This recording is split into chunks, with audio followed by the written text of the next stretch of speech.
cardiovascular disease, Alzheimer's disease, diabetes, obesity. These 4 diseases, and there's more, are symptoms in part of unhealthy muscle. 98% of Americans are overeating processed foods. Period, end of story. The majority of individuals, they are eating a highly processed food diet. We can all agree that that's not the best. Muscle is the organ of longevity. It is the most underappreciated organ system in the human body. When you put it like that, it makes me want to pay attention. Exercise makes you smarter and makes you think quicker. And this actually comes from seeing patients over years. And there are a few attributes that you show me and I know how successful this person is in any domain of their life. As high as you go is as low as you're going to fall. People will only ever get as healthy as they feel worthy of. I feel like I'm getting a master class in how to work with myself. I'm going to say something that I can't believe I'm going to say. Oldish. The art of knowing more and caring less. With your host, Randy Spelling, Brian Austin Green, and Sharna Burgess. Today's guest is phenomenal. She is a New York Times best-selling author of the book Forever Strong.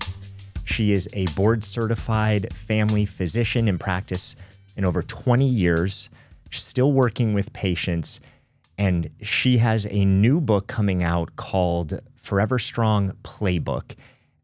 I'm telling you right now, this is an episode that went very differently than I even thought. It is motivating, it's exciting, it's inspiring to hear a doctor have a conversation in the way that we are. This is one you're not going to want to miss. So without further ado, Dr. Gabrielle Lyon, welcome to Oldish. I'm so excited to be here. I think Oldish is an interesting name. We were chatting before, and maybe this episode will make people better and oldish. Yeah, absolutely. We are going to focus on how we can feel youngish. And oldish, I'll say this, I've said it before, I'll say it again. It is an idea of where we get to this place in life where we start asking deeper questions. And I think you were the perfect guest to eliminate the noise that is out there and start to ask deeper questions from a family physician. I mean, 2 dual fellowships in nutritional science, geriatrics, working with many, many different types of patients still in practice. So I'm excited to have you here and get into this. Me too. You said something really important, and that is you somewhat collapse the time. We live in a society where people don't think about middle age and also the later years, and it really does individuals a disservice because you can plan for your life, midlife, the wellness of yourself and your family. Yes. So this is where it all changed for me.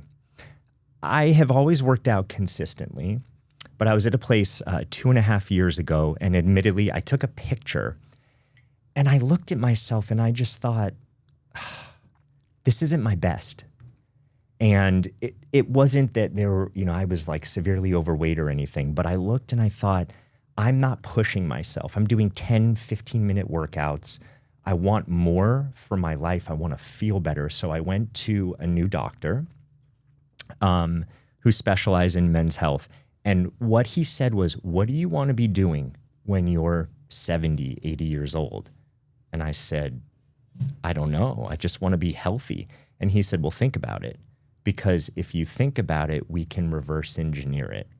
So why is it important to look at what we want to be doing? I mean, you worked in geriatrics and got to spend a lot of time at the end of people's lives.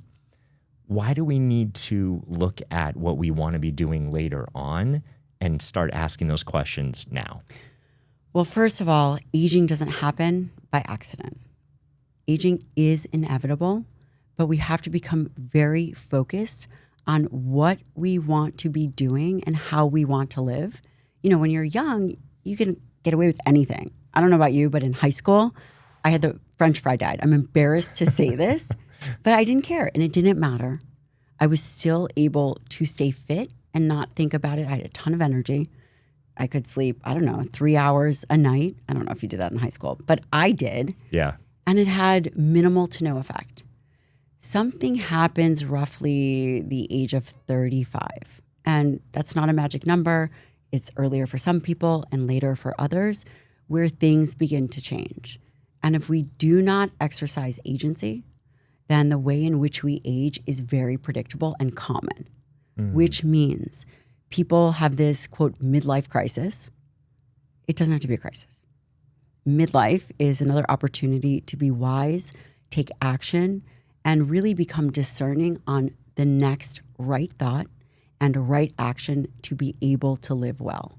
And it takes effort. It really does. Yeah. So where does someone start if they're at this place in their life where they know that they need to get healthier, they need to make some changes? Where would be the best first place to start? Exactly where you started, actually. You took a picture, you looked at yourself, and you said, you know what? I can do better. And then really doubling down on each vertical of health and becoming extremely honest with yourself. How are you thinking about your life? How are you moving? Are you really pushing yourself physically? How are you eating? And how are you recovering? And of course, there's a spiritual domain and a connection domain. But from the physical aspects, you have to get very clear on where your weaknesses are. You know, people often think of, okay, well, these are my strengths. Your strengths are not what take you out. And we become very uncomfortable looking at the areas that we can improve, especially when it's physically. Oh, it's so true. It's so why do you think we get uncomfortable with the areas that need improvement? For two reasons. Number one, we love to chase novelty. And it's novelty of this diet, novelty of that diet, novelty of this thinking program, because humans are designed for chasing the shiny object. But it's a level of distraction. So if someone says, I don't know what to eat and I don't know how to train, it provides a scapegoat for not taking the next right action. And I understand that it is very difficult, especially in this landscape, because the velocity at which information spreads is faster than ever before. It's head spinning. It is head spinning. So you remember Dr. Atkins. You've heard of the Atkins diet. Okay. So for those listening, you guys are all oldish, so you better know who Atkins is. If you do not know who, you better either turn this off or I don't know what. But Dr. Atkins, in his prime, sold 10 million books. 1 in 11 Americans were on the Atkins diet. Really? It was that much? Yes. And now you can go on TikTok and in 2 days have the same impact and velocity as some physician who spent a lifetime doing the reps, pouring into patients, doing the research. So on one hand, it becomes extraordinary, the information highway. But on the flip side of that, there are individuals putting information out there that is not up to the level that it should be, and it becomes very distracting. And in midlife, you'd mentioned geriatrics, and this is why I became so passionate about writing books and speaking, was because I didn't actually want to go into geriatrics, by the way. Why did you? Because I wanted to study nutritional sciences. And as a fellow, you have to get funding. And in order to get funding, you have to work in an area of medicine. I did a clinical research fellowship at WashU. So in order to cover my clinical research in obesity and nutrition, I had to be a doctor to get funding and training. I see. Geriatrics was the last thing that I wanted to look at because it made me face my own mortality. And it made me understand that life is impermanent and it's scary. And it sounds depressing. But the reality is there is a midlife window, and it's never too late to get well and to change your life. But the window, middle age, that closes. And so if we are distracted and not discerning about the information, we're chasing the next shiny object. And that window of opportunity becomes narrow and narrower each year. And I'll never forget this. I had just finished my fellowship. It was 2016. I had a practice in New York City on Fifth Avenue. Have you been there? Mm-hmm. Very fancy. Yeah. I don't recommend it. the rent was so high. But anyway, extremely fancy. And I opened up my phone, and I was not on social media. And I saw all this information about how you shouldn't eat red meat. It's going to kill you. Don't eat dietary protein. It's bad for your bones and your kidneys and all of this information. Now, keep in mind, I had studied and still do study with one of the world leading experts in protein metabolism. And I had just spent 2 years in nursing homes, going from bedside to bedside, watching people at the end of their life. And the information that I was seeing was so dangerous for people that I couldn't live with myself not doing something and not saying something. And so I think that especially from your perspective, I'm just learning that you're a life coach, which you never know what to expect from a host, and you have a very grounded energy and a very grounded sense to yourself. Thank you. And the only time that I see that is if someone is very mission driven. And when they are mission driven, they can settle into themselves.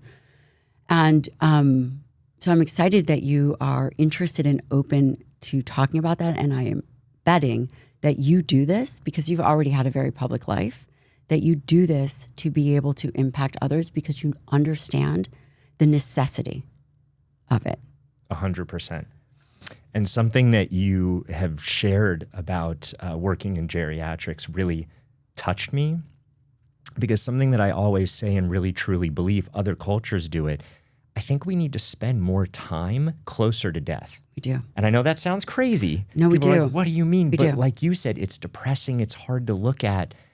But when you are facing your mortality more on a daily basis, then you start to ask different questions. You start to appreciate life more, and you start to go, I'm not necessarily invincible. So what can I do today to live more on purpose, to frame it so that I'm not just sitting and looking at all the things that are going to take me out of fear, but how to become proactive and empowered?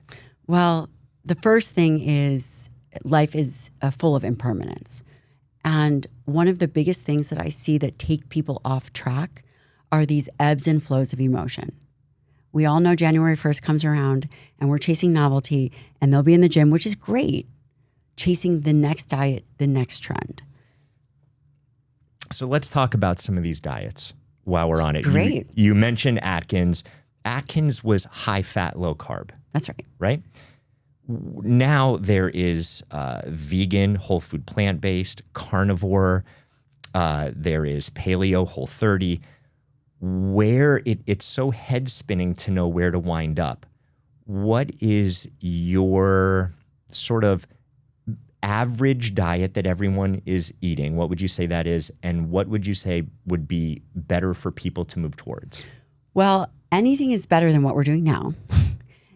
According to the Healthy Eating Index, which is survey data, 98% of Americans are overeating processed foods.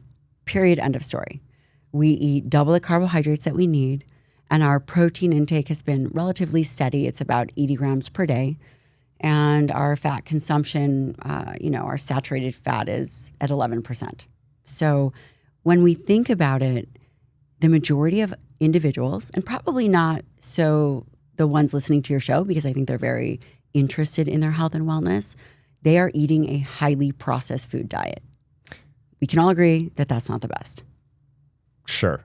I mean, just from a common sense standpoint, but let's even define what that is. Someone says highly processed. What is that? Anything that is packaged with multiple ingredients. This is a highly processed food. You also bring up a really good point. Not all highly processed food is bad. A whey protein shake would be considered a processed food. A protein bar is a processed food. But I am talking about high fat, calorie dense foods that are a mismatch to our muscle health. Because at the end of the day, food is fuel, we're all eating. But these diseases of aging and these chronic diseases that we are seeing, cardiovascular disease, Alzheimer's disease, which is type 3 diabetes of the brain, diabetes, which is poor glucose control, obesity. These 4 diseases, and there's more, are symptoms in part of unhealthy muscle. Muscle is your metabolic control. All of these foods that we are consuming, muscle has to be able to account for our chosen diet. For example, if we are eating 300 grams of carbohydrates a day, if someone is listening to this, they're like, oh, I feel like I'm in school again. Carbohydrates, those donuts, high fat, high carb. If it is white, like rice and pasta, pizza. Do you know tomato sauce is the number one fruit or I want to say fruit. Is it a fruit? Is it a vegetable? Well, fruit consumed? Tomato sauce. Bananas are the number one. Bananas are the number one fruit. That doesn't surprise me. And if you look at the origin of bananas, you go to other countries, there's tiny bananas, there's starchier bananas. We have the most sort of high sugared banana. But wait, tomato sauce. So people will say, okay, well, what's the number one fruit and vegetable consumed? Well, tomato and bananas and potato. French fries, potato chips. Pizza. And it's embarrassing. I am embarrassed. I'm sitting here feeling the same way. I'm like, blushing. What? Wow, okay. And we are so far removed from what we should be doing. Over 70% of Americans are either overweight or obese. 50% of the population does not exercise. This is devastating, not just to where we are now, but with the increase in social media and computer use, we are setting up our youth, our future to be. Have you ever seen the movie WALL-E? Yes. That's where we're going. Yeah. And now you ask, okay, so your original question is, out of all these different diets, how do we double down and what do we think about? So number one, recognize that we're eating a ton of processed foods. Number two, you mentioned paleo, Atkins. What this is defining is macronutrient consumption, fats, carbohydrates, protein, alcohol. And then paleo, that's really the kinds of foods that you are choosing. But before we get to any specific diet, humans, we are a species and we have a biological drive for nutrients. We have essential nutrients that we need. As animals, you know how they say, like, how does an animal know what to eat? They're not reading my playbook. Right. But there's they have an instinct. They know what to feed. Left out in nature, they know how to feed. And mammals, humans, we have that. And it's called the protein leverage hypothesis. Ooh, what's that? We, as humans, have a biological drive to consume about 20% of our diet from protein. 20% Roughly of 20%. the diet. Okay. You don't even have to think about it, right? But 20% of and right now we have maybe 14 or 15% of our diet is from protein. 55 plus is from carbohydrates, and the rest is from fat. So can we Yes. get micro for a second? How would you break that down on a plate just for everyone to visualize this? Because I think it's one thing to talk about it, and it's another thing, like, how do I see this on a plate? What is the standard of a plate? Well, the standard of what I believe a plate should be, or the standard American plate? What you were talking about, 20%. Yes. Well, I'm going to frame this up for you because what we're really laying the foundation right now is how people can have agency. And the way that we give them agency is that we educate them. So there's a biological drive for 20% of your diet to be protein. Protein comes from beef, fish, eggs, dairy. Those are the main sources. And because our food is so dilute, meaning if you get a donut, it might have 1 gram of protein. So because there is this biological drive, which is out of our conscious control, then we are driving to eat more to get those amino acids that we need. And we will continue to feed on other foods subconsciously until that biological need is met. I feel like you just did a mic drop moment right there. Wow. So the reason why, because you always hear this, we're over consuming processed foods. The reason why we're over consuming is because there's this biological need to get more of these macronutrients. And if we're not hitting it, we're not satiated. That's right. Wow. Okay. Of course, there's that highly palatable food that is designed to be addictive. But the reality is we know that dietary protein is nature's GLP-1. When consumed in appropriate amounts, it sends signals to the brain and the gut that you have met your quality nutrients. So you asked, your question was, how do we know what to do? Mm-hmm. And my answer is the first thing that we have to understand is that there is a biological need. We have a need for essential amino acids. We cannot make them, and we drive to feed on them. And the reason I'm telling you this is because now the next step is we're going to build a nutrition plan. But if it's rooted in science, not novelty, then we can have some agency and understand this choice makes sense, this one doesn't. And if I choose this, then I know I'm going to continue to drive to eat more food. Got it. So, protein leverage hypothesis, there's a biological need and drive for amino acids. You cannot make them. And for the listener, I'm not going to go too deep into the weeds, but there are 20 different amino acids. 9 are essential. There's no essential carbohydrate.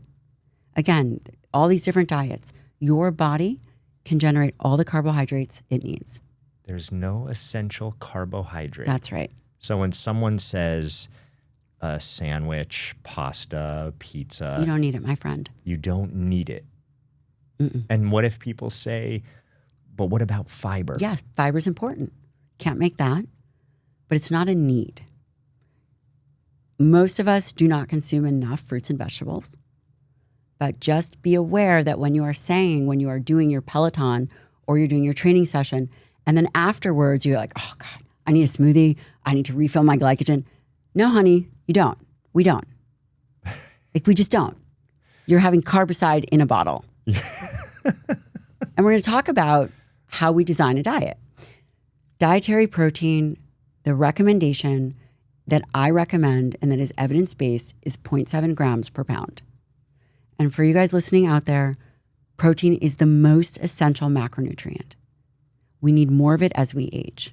Again, beef, chicken, fish, eggs, whey, dairy. You cannot make those essential amino acids. And before we skip over, for those saying, what about plant-based? Can you get essential protein? Yes. Here's the reality. The average vegan, and this comes from survey data, the average vegan eats 50 grams of protein a day. Which is under the RDA, even. The RDA is based on weight, but I recommend at least 100 grams of protein a day. So this is if you are vegan or vegetarian, which by the way, I was for 10 years, until my hair started falling out, until I became anemic, until I really struggled with health and wellness. The majority of people that go on a vegan diet will come off in 6 months. Mm-hmm. There's nothing wrong with experimenting, but just recognize that the body is very diverse and you can make nearly any diet work for you. But you have to be very careful. So I will say the message to go plant-based is detrimental, especially to an aging population. We can be plant-forward and have fruits and vegetables. But again, if we recognize that these amino acids are essential, can you get them from plant sources? You can. However, I just told you that Americans are over-consuming carbohydrates. We are eating double the amount of carbohydrates that we need. The average body in a sedentary person can only dispose of around 50 grams of carbohydrates in a 2-hour period. If they don't, we have a disease for that. It's called diabetes. The way in which you improve glucose use is through exercise. And I just told you 50% of Americans are not exercising. So while we're talking about diet and we're talking about these various diets, we have to match the diet with our muscle health. Mm. Dietary macronutrients must match muscle health. So if someone is going to be plant-based, then they should choose soy, tempeh, various forms of plant proteins. Do I recommend that? I don't. Because right now, Americans eat 30% animal products in their diet. 65% of our micronutrients come from that 30%. B12, zinc, selenium, bioavailable iron. We do not need to overcomplicate things, because when we do and we increase this cognitive load, when things go wrong and people are hungry and you tell them to go more plant-based, what they do is they avoid animal-based products and meat and eat more potato chips. Mm-hmm. They're not eating more broccoli. And another thing is, and again, I was plant-based for a really long time, but when we are seeing an aging population and a group of people that are not active, it takes 2 cups of rice and beans, 6 cups of quinoa, 420 almonds. So if we're just getting real, if we're getting real about truly designing a diet that is meeting the protein need, it is very difficult to do it with a carbohydrate control. Not impossible. You can have a ton of soy protein and a ton of shakes, but at some point, it's just not nutrient dense. Yeah, that's so interesting. That is a lot of quinoa. That is a lot of almonds to get your protein needs. So in terms of protein, in terms of muscle, I want to touch on why it's so important to have muscle, to pay attention to muscle. And I think the misnomer is that people hear skeletal muscle and they think bodybuilding. They think, someone's going to walk around jacked. For a lot of women, that can be scary. Where do we start in the muscle conversation? Well, I don't know if you've ever heard this, but muscle is the organ of longevity. I have heard it because I've listened to you. It is the most underappreciated organ system in the human body. People will say skin is the largest organ. No, it's not. Muscle makes up 40% of your body weight. Can you imagine if that tissue, that organ system was inflamed or that organ system was unhealthy? This means that you have 40% of your body weight with an unhealthy organ system. When you put it like that, it makes me want to pay attention. Yes.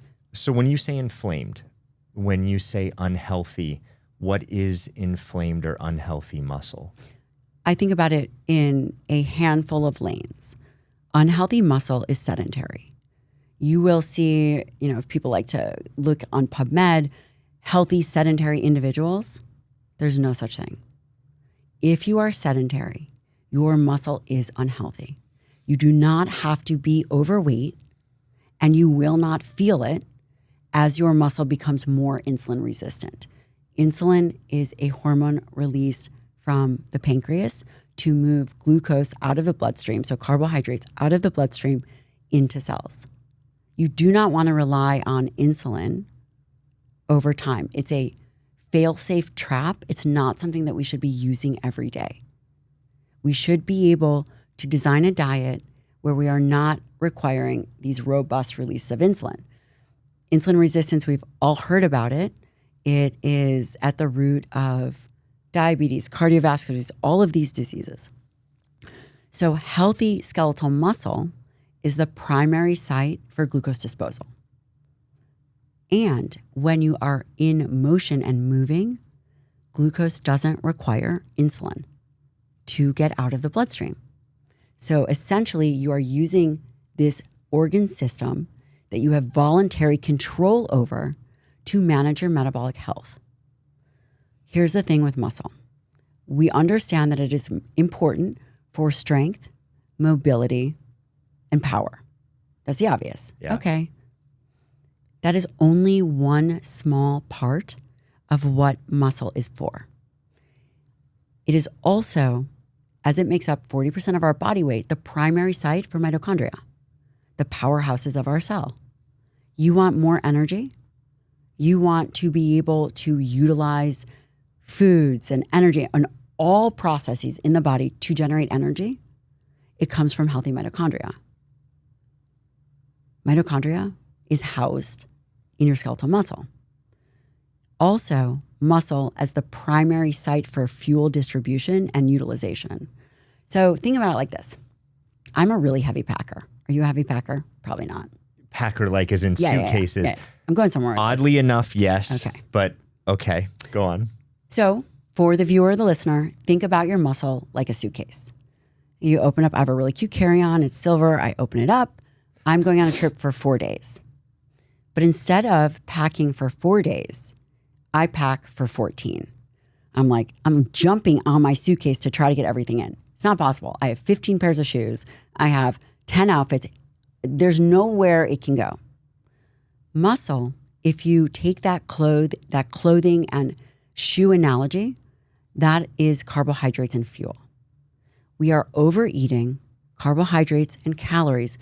We have nowhere else to put it. We cannot pack any more in muscle because muscle is saturated.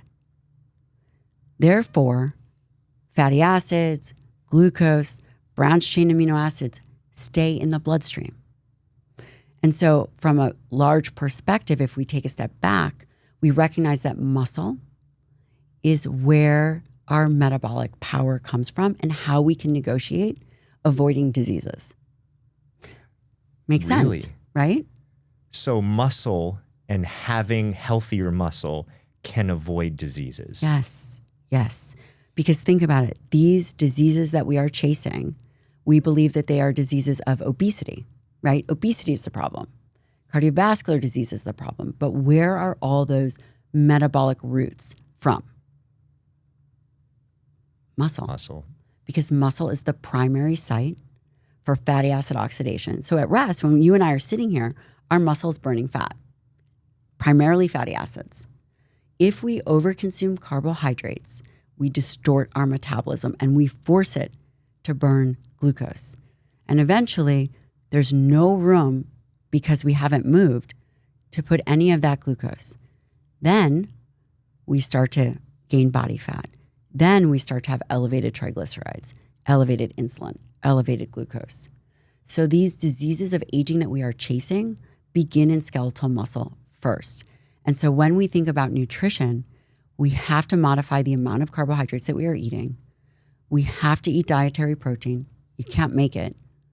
You must eat it to maintain the structures, all of our structures. And so this is a little heavy science, but with this information, it allows us to have agency to understand the importance of skeletal muscle, and then also that sedentary behavior will kill us, even if we don't feel it in that moment. I mean, Dinesh, I don't know, Dinesh is here with me.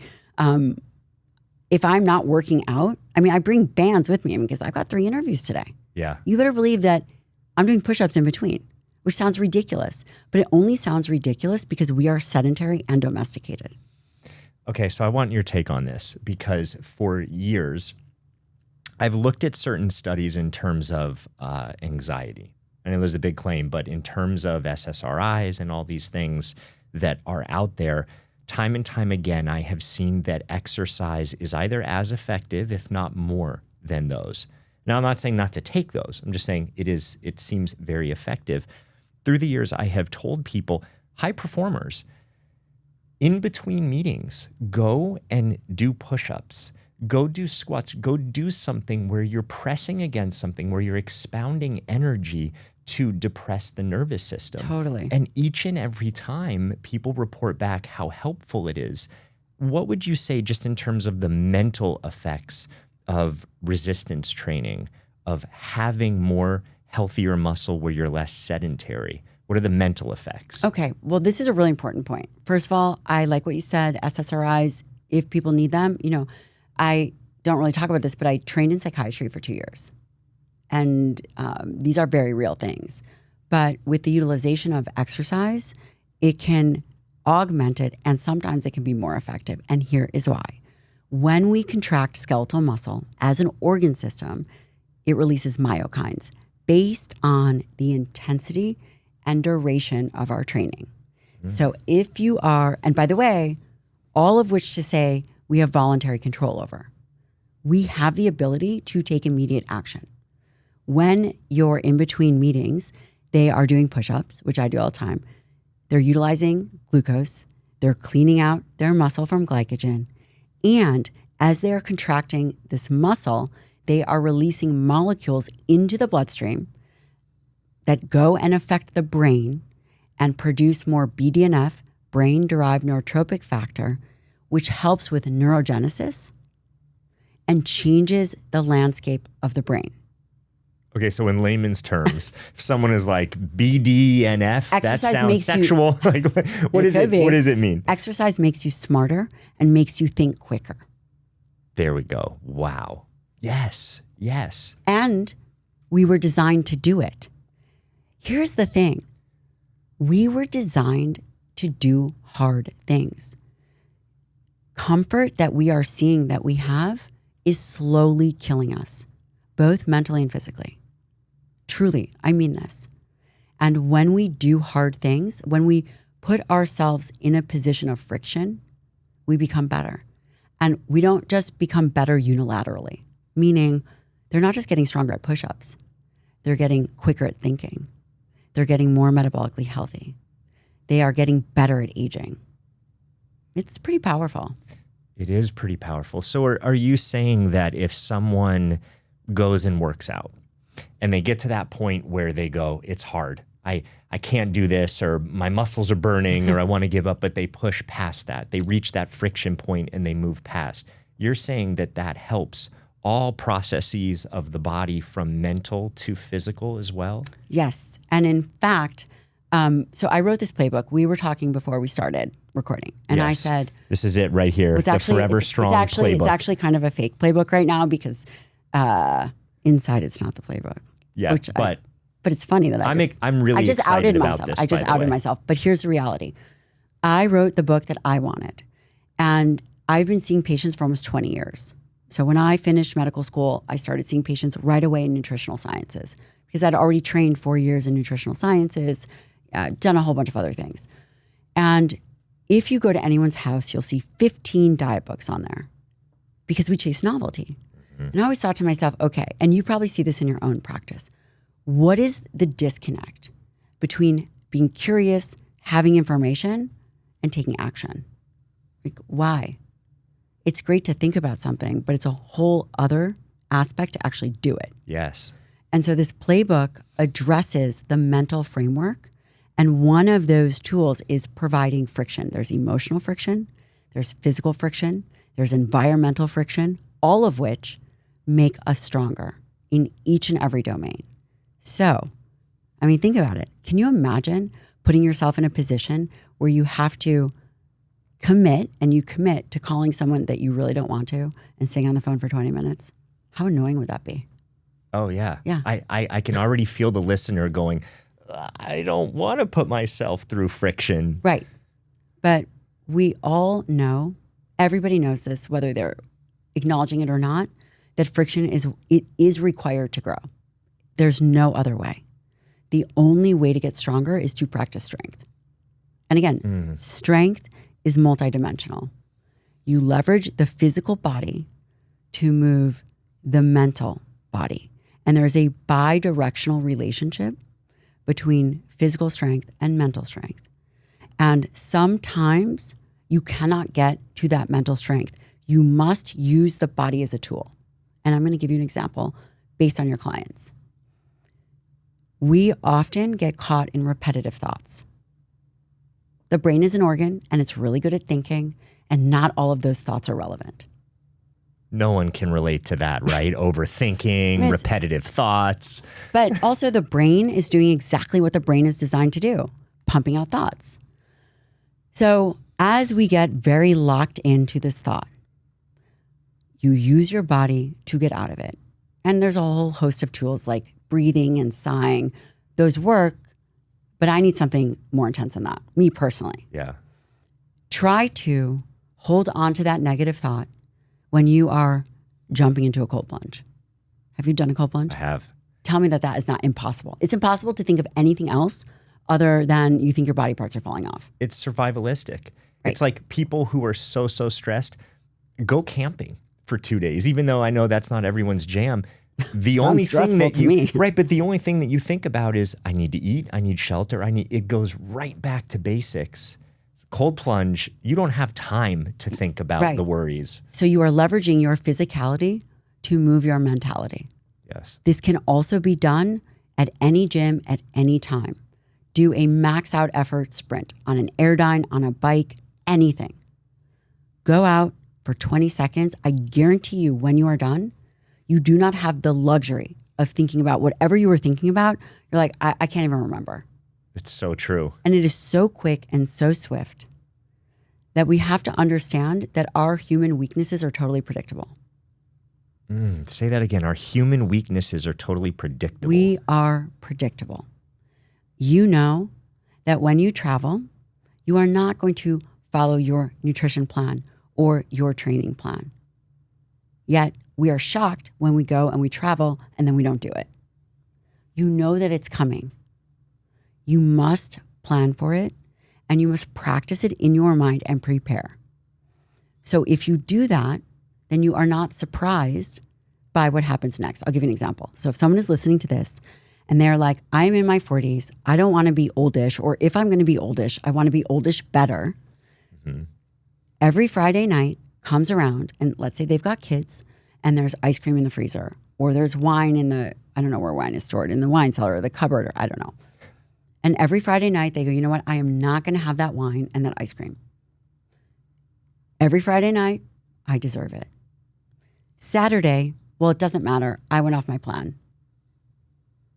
And they do that over and over and over again. This erodes the way in which they are taking agency to age well, number one. Number two, it's not a surprise. You must plan for this. And it is predictable in that sense. It is also predictable in work. So if we were to frame this up, these are the reasons people do not stick to a plan. They wait for motivation. They are surprised by their own humanness and they don't account for it. And the way to account for it is to train the mental muscle into neutrality. I love that. So how do you do that? How do you train the mental muscle into neutrality? And this actually comes from seeing patients over years. And there are a few attributes that you show me and I know how successful this person is in any domain of their life. Whether it is from a health perspective, a money perspective, a work perspective, a personal development perspective. These individuals are neutral. They do not celebrate every win. Let me tell you a story. So I had my practice on Fifth Avenue and, you know, it's this very hoity-toity practice. And I was like, okay, I thought that this is what I wanted. And then I had my first tier 1 military operator as a patient. I got a call from my friend who's like, listen, this guy got into a really bad accident. He's not feeling well and he's been everywhere else. Can you see him? I was like, of course. So this guy, Brian, was a 20-year SEAL. So he's a career Navy SEAL. He's a breacher. Breacher is the first guy in. They're the guys that blow things up. Been to multiple deployments and he had never been injured. He was home on a recent deployment in Las Vegas, Nevada, on just some open road on his motorcycle going 5 miles an hour. I don't know, he was like checking out the scene, whatever happened. A 17-year-old girl texting and driving hit him and he lost his leg. He's sitting in my office and I'm thinking to myself, I had a million narratives going on in my head. His life is over. He can't be an alpha male anymore. He spent his entire life training to protect our country, and this was all ripped away from him. I had this whole narrative. Sitting in my office, and this guy is a massive Texan, right? He's exactly what you would picture. Solomon's, flannel, hat, probably didn't brush his teeth that day. I can make fun of team guys because I'm married to one, so I know exactly their hygiene. Anyway, he's sitting in my office, and we're talking about how he's feeling. And he's like, God, doc, I'm so tired. I'm having some phantom limb pain. And I'm like, no, come on, Brian. How are you doing? I lean in again and I'm looking at him. And I was really overconfident in my ability of knowing people, right? And I had created a story about his experience. And he looks at me like, I don't know, I had 3 heads and spinach in my teeth. And he's like, what are you talking about, doc? I just told you I'm tired and my fake leg is hurting. I'm like, no. Brian, how are you really doing? And he's like, oh. He looked at me, looked at his leg. He's like, oh, doc, you mean my leg? I'm like, yeah, dude. He's like, doc, that was 6 months ago. What are you talking about? Wow. And I was like, holy shit. I don't know if you can swear on the show. You can swear on the show. Holy shit. It hit me like a ton of bricks that this guy had no stories and he had moved on from something that was life-changing. And me over here, I can't get over something that happened 6 years. I'm still upset about my mom, what she did 6 years ago to me. Mm-hmm. And I was like, wow. And then that wasn't the first time. That was the first time that I really, really recognized it. But then I'd seen it in multiple other patients. This level of neutrality, this lack of story, and this ability to be discerning on what they were thinking, to be able to take the next right action. Discerning of thought, not too high and not too low. Did he go through a period where he was pissed and angry? Yeah. Of course. But at the end of the day, he's like, what I can control, what I can't control. And anxiety comes from this idea of the uncertainness of life and thinking about the future. Mm-hmm. He was like, what's the next right thing for me to do? And SEALs can't do that, right? They don't sit and lament over what could happen. I have taken care of many SEALs over the years. So this is, part of my work is in special operations. I'm married to one. I take care of these guys. It is something very near and dear to my heart, and I have been doing this for years. Patient after patient, they are the same. I mean, not all of them. Ray, I'm talking about you. You're a little crazy. But the reality is, like Jason Redman, I don't know if you know him. He was in the same platoon as my husband. Got his face blown off, 37 surgeries. And he puts a sign on his door that's like, don't come in here if you're coming in to feel sorry for me, because I got these injuries defending a country I love, protecting people I love, go somewhere else. Mm-hmm. There is not an internal narrative, which, by the way, if you are married to one, it's really annoying. Yeah. Because I'm bitching about things all the time. And he's like, oh, it's just another Tuesday. But you don't have to lose your leg. You don't have to have your face blown up to be able to learn these skills. These are learnable skills. And I'm going to condense it even more. How do you learn to have a level of neutrality? We talked about impermanence. Things are just not that big of a deal. Always check your emotions. As high as you go is as low as you're going to fall. Mm. If you get amped up for every interview, Randy, you'd be exhausted. Exhausted, depleted. Because if you, and you are very steady. I can't believe how much I like you. This is really fun for me. Thank you. I mean, it's true. Very, very zen here. But you will not believe that as you get more amped up, as you tell yourself these stories, as high as you allow those emotions to go, there's a biological dopamine drive, right? You are motivated and you are driven. It is dangerous because at the peak of, say, doing something great, at the peak of releasing a book, if I am not careful, I will chase that high and that drive and that story to, I don't know, let me write another book. Let me buy a new car. Let me buy a new house. I don't know, for me, it's online shopping. Whatever it is that will pull you back and create this drive, this feeling, it is a vulnerability. And after, so for example, everyone listening has done something amazing or maybe written a book or closed a deal or gave a talk. Right afterwards, they're exhausted. Mm-hmm. But you are only exhausted to the level of which you allowed yourself to go high. Wow, that is such an interesting point. I can't believe I'm going to say this, but you were talking and I just had this weird existential moment of almost getting emotional because I so wish that every doctor could come at a level of care that you do with this well-roundedness, because it is really whole and holistic. It's looking at, because I imagine putting myself in a patient point of view or a listener point of view, if they're hearing what you're saying and they're going, yes, absolutely, but I'm picking my kid up from school and someone's crying and my nervous system is heightened. What do I do? This feels impossible to do. How do I do this? Yeah. I'm going to say something that I can't believe I'm going to say. I'm a trained physician. I'm a fellowship trained physician, but it's just the modality I use to be able to, I'm kind of embarrassed to say this, but to help heal people, right? People heal themselves, but the modality that I chose as an entry point is medicine. I love it. That's the vehicle. It is the vehicle that gets vehicle you to do the work that you do. It's true.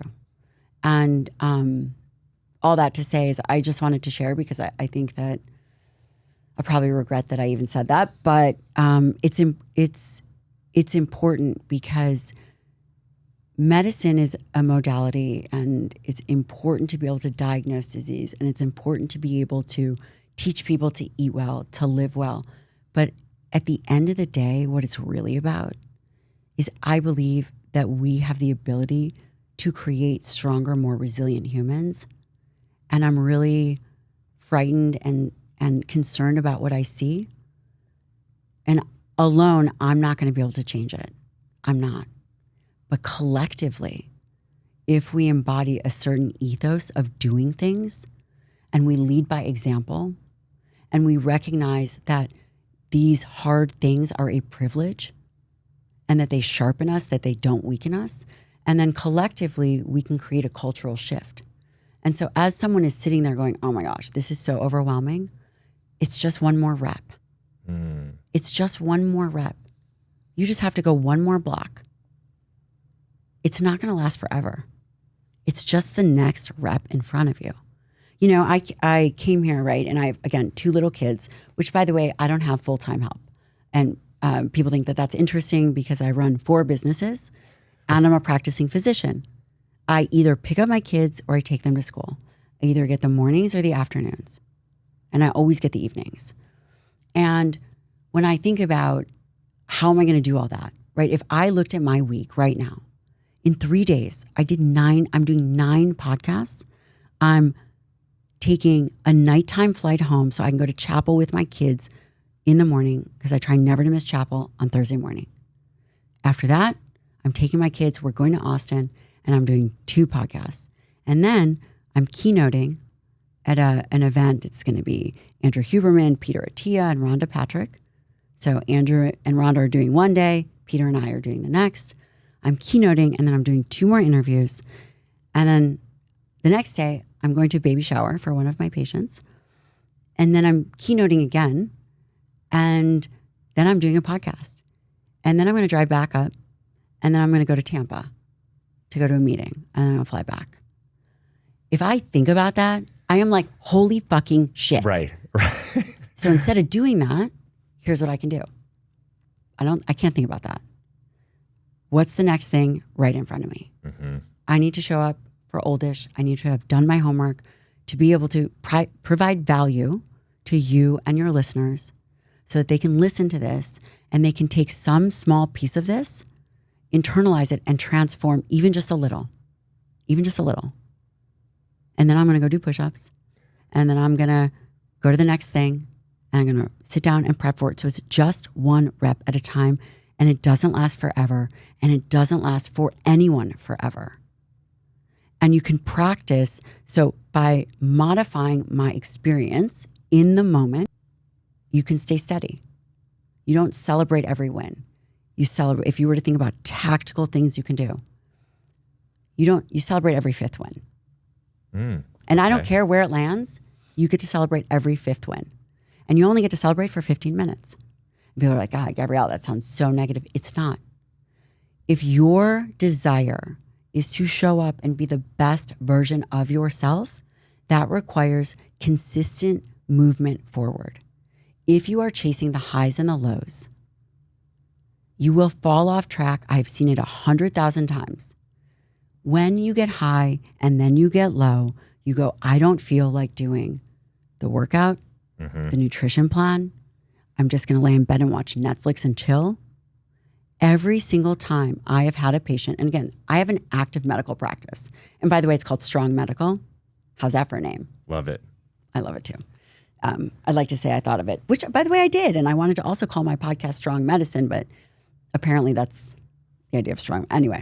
Okay. So I just had I had to add a little humor in here because I know this is getting a little intense. So this is my coping mechanism, is a little bit of humor, which by the way, no one thinks I'm funny. Little levity is always good. No one thinks I'm funny except for me. Really? Yeah, no, nobody. But except for me. You're funny. I know. I'm You're hilarious. quick. Hilarious. Exactly. So when you go high and go low, there's repercussions. And people go, Gabrielle, that's so negative. This is not about being negative. This is, what is the ultimate goal? The ultimate goal, and I don't even like to set goals. I think we set standards for how we live, but it's to be able to be consistent, to move towards the most meaningful things in your life, which you pick it. It could be people, it could be work, it could be your mission. But if you are on the ride of your emotions, you always will be vulnerable to falling off your nutrition plan. That Friday night girl who is like, I just deserve it and I'm going to eat this. It's not about the wine and the ice cream. It's about not setting a standard for herself. And then 5 years down the line, she's going to look back at the regrets that she had because she didn't take those next right steps. And so before someone falls off track, we now can expose that the human desire is to chase novelty and to chase dopamine. Very practically speaking, you only celebrate every fifth win. Another thing, we all can afford or like Starbucks, or pick your choice. What is something you like? Give me something. I don't know if I like it, but once in a while I will go for a Siete bag of chips just because I'm like, I don't know what else and I need something. I love that. Is there something you do every day? I work out pretty much every day. Do you listen to loud music? I do not. Oh, you're pretty zen. Do you have caffeine? One espresso in You're the morning. killing me. Don't you do anything? Okay, so anyway. I do. I'm on my phone probably too much for my liking. Okay. So I'm going to pretend that you like to listen to loud music and you like to drink enough caffeine to kill a draft horse. I'm just going to pretend. Okay. You are going to, does anyone have a coin in this room? Coin, anyone? Ooh. We're going to do a little show and tell really quick. We like experiential here. Okay, here we go. Give it to me. Anything you got. Throw it this way, baby. And I don't care. Okay. we have a coin. What is that, by the way? I like this. So this says, they that wait upon the Lord shall something renew their strength. Oh, is that like a St. Christopher? Oh, that's really sweet. It was my dad's. I got it after he passed away. Oh, That's so sweet. Thank you for letting us borrow it. Okay. Well, that's deep, but anyway, I know. we're I going to mean, go into those. Okay. can't help but get deep here. Okay. So you are someone who loves loud music. Loud music, caffeine to kill a draft bull, horse. a draft horse. So this is me. I'm like, this. I'm asking for a friend. So heads, you get to drink it, or tails, you don't. Okay. And you don't get to listen to loud music. Okay. So here, you have to flip it. Okay. Because the real reason you have to flip it is because I'm not going to be able to flip it. It's going to fall. So you pick your heads or tails. Okay. And wait, before you do that, Okay. it could be, how about this? I don't know if you like your mother-in-law, but think about someone that you just really wouldn't want to call. Okay. Or something like that. We'll start with the draft horse. Okay. So so you decide one side you get to get it and the other side you don't. Okay. So heads, Fine. You I get do it. it. Tails, I don't. You don't get Tails. it. You don't get it. I don't. You don't get it. How annoying would that be if you do that every day for a week and you didn't get that caffeine or loud music? The first 3 days, Yeah. no espresso. I'm sorry. You're out. Oh, that'd be hard. But it would be annoying. Yeah, it'd be annoying. Or let's say you like, you got like something like shopping online. You don't like shopping online. Give me something that's something that you really enjoy that gives you a little dopamine hit. It could be caffeine, nicotine, chocolate, sex. Don't take away sex from your wife. Shopping. Okay, let music. me think about this. I like going and playing with my kids. Okay, well that's positive. We can't. Oh, it has to be something. It has to be something that. I really feel for me, it's scrolling on my phone. Great. Okay, fine. So you just flipped a coin. Yeah. And let's say you get access to your phone an hour a day. Mm-hmm. Well, we just took that away. Okay. That would be annoying. Yes. And you do it every day and you're tolerating just a little bit of friction. It's just annoying enough that you get a little bit better at it. It's just annoying enough. So you are getting excited to have the thing and do the thing. For me, it's shopping online. Mm-hmm. And then you're doing the shopping. Heads, I get to do it. Tails, I don't. Oh my God, I just had a great day. Why can't I do that? So do you literally flip a coin sometimes? You do. So for me, it's loud music, caffeine, and I wouldn't have guessed that. it's brutal. Did you? Really? You wouldn't have guessed Caffeine, it? loud music, I mean, come on. asking for a friend. Yeah. And Got it it. gets really annoying. And you're like, no, I'm just this one time. No. And so what this does is it begins to acclimate you to some of these annoying things. Another thing is, and again, you get a pick. It is pick the thing that you absolutely hate to do. Everyone has a chore that they hate. Mm-hmm. Put that in the calendar, first thing in the morning, wake up a little bit earlier and do it for an hour straight. Yes. And there's a million different examples. Don't celebrate every win. You had a great podcast. We had a great podcast so far together. We don't get to celebrate that. Right. Because it's positive thing number 4. And because what I'm extrapolating from this is if you then celebrate, you have this big high, you have to come down from that high. That's right. And then if you're chasing the high, let's say you do a podcast that doesn't go as well, then the narrative starts to come in as to why. You start to second guess yourself. The thinking happens, and then you're at a deficit. That's right. So purposeful restriction is very helpful. And delayed gratification. One of the things that we used to do is that we used to put people's favorite food on their desk and just leave it there. You can't eat it, just leave it there. And then the first 3 days, they're just like, oh man, just so good. I'm just going to replace it. No one's going to know I ate it. And you leave it there. And initially, just like the most salient thing, they don't get to touch it. And then after a while, it loses its hold over you. And so the whole idea is, how do we begin to control our mentality so that we can take the next right step? So there is discernment about all the noise that is coming in. Is this a relevant thought? Is this not a relevant thought? Brain is doing what it does. You take the next right action, which is you have a plan in place. You're not setting goals. You have a standard. You execute on that standard. There's a million different ways you can talk yourself out of something, but if it becomes the standard and these are the guardrails, this is what we do, then when you don't want to do it, you can begin to tolerate this level of neutrality, like, it's just another thought. Yeah, okay. And then nothing is that big of a deal. So let's say you fall off the wagon, it's not that big of a deal. I hope that everyone is I would recommend listening to this episode more than once.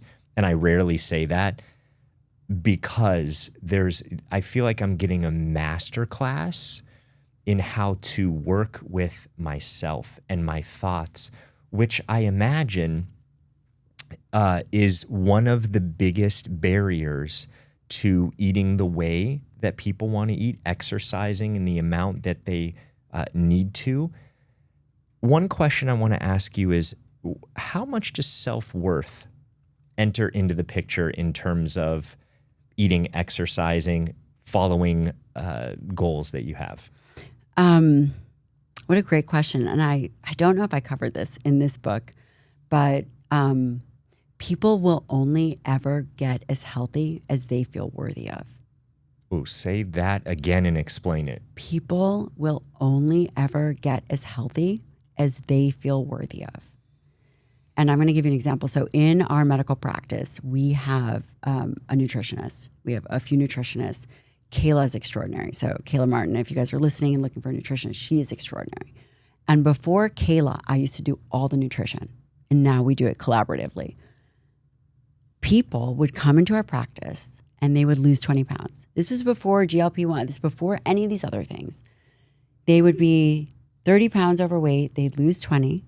And then they'd lose another 30 and maybe an extra 10. And they had the body and health that they had always wanted. And after a month, they started to get really uncomfortable. Really uncomfortable of feeling worthy of having that body and health that they obtained. And they would sabotage themselves. That's so fascinating because I think the regular thought would be that they're feeling the best they've ever felt. They're looking in the mirror. They are. And they don't feel worthy of it. How does one up their worth meter? That's a lot of self-reflection and recognizing a lot of it's just narrative. It's not true. Yeah. You know, humans are predictable and their brain gets very good at thinking the same four thoughts. Mm-hmm. You know, until you upgrade those thoughts, everyone has like the same four thoughts. I'm too old. I'm never going to get healthy. I don't know why I try this. I'm not going to have enough money. I'm not going to be successful enough. You know, as a doctor, almost practicing over 15 years, I have heard it all. I'm sure you've heard everything. It's extremely difficult to shock me at this point. But what becomes very clear is that each through line is not that different from the next person. It's not that different. Mm-hmm. And it's just human nature. And you're not in it in isolation. And so when we recognize that people experience this, that your friend or the person that you know or the next person, everybody experiences it. But those individuals that are really able to quiet their mind and have discernment over their thoughts are those people that are able to take agency. They are able to eat a higher protein diet, whether they feel like it or not. Mm-hmm. They are able to I got home at, I don't know, for the first day, I think I got back at pretty late, 7 or 8 or maybe 9 o'clock. You know what I did? I went to the hotel gym. Do you think I wanted to? No, I bitched and complained for the first 10 minutes in my mind, and I did it anyway. So fine, if you're going to do it, you can bitch and complain, but you're still going to do it either way because you set a standard. Yes, that's the thing. I purposely record messages for my social media where I will say, yep, 98% of me does not want to go into that gym right now. I don't want to do it. My whole body is telling me, you know, trying to just stay back, and yet I will do it. The only reason why I share that is not to be so motivational and be like, look what I'm doing, I'm in the gym. It's the before of, I don't want to do this, and my mind's going to try and talk me out of it. But when I do, I know what's going to happen. I'm going to be sharper. I'm going to be clear. And I think for most people, especially with muscle, with health, you know, there's a lot of talk about longevity, is I'm going to do this just because I'm going to look good or I'm going to live longer. And the truth is to show up on a daily basis to feel better. And that's the reason why I think it's important to do it anyway, even if you don't want to, is to have agency, like what you're saying. And you have to become very connected with your why. And that why has to be so deep because you know what? You're going to want to quit and it's going to suck and you're going to be tired and you're not going to want to do it. And I'm talking about if you are really pushing yourself to a capacity where you have to grow, it will suck. You have to be ready to answer that call within yourself as to the why at which you are doing this. And you have to become very clear.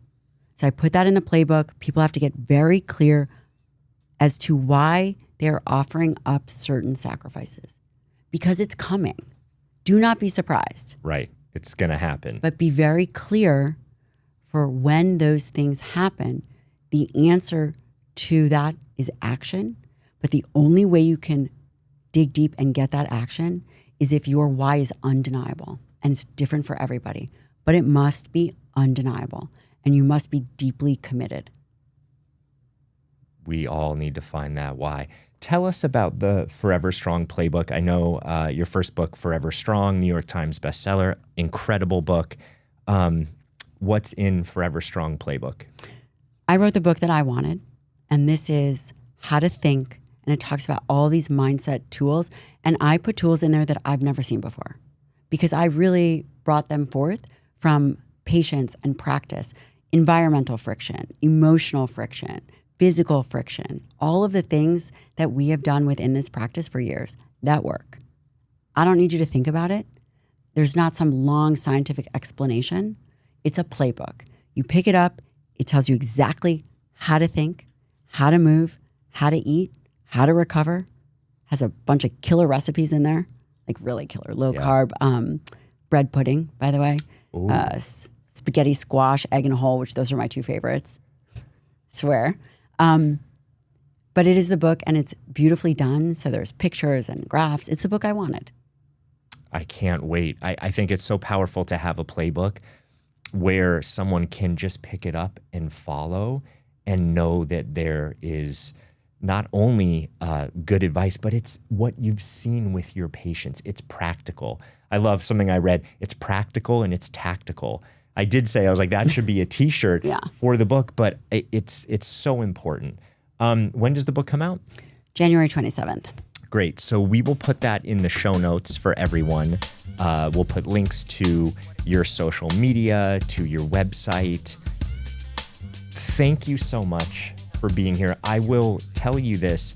I had all of these plans to go into hormones, to go into all of these areas that I've heard you speak about that I wanted to delve into, but we took a different route, and I think it's something that is so needed because it's the how to get to all of those other areas. I would invite everyone to follow you on Instagram. I think you have amazing content, and I just want to thank you for being you in the world, for being such a light and being so dedicated to your craft that you show up the way that you do. Thank you so much for having me. Thank you. I really appreciate it. There are a lot of things that we talked about in this episode today. It's one thing to hear about this. It's another to take action and create the life that you want. If there's something that you want to create in your life, more fulfillment, more happiness, more joy, getting in touch with your intuition and how to make better decisions, then go to my website, randyspelling.com, and find out more there. Thanks.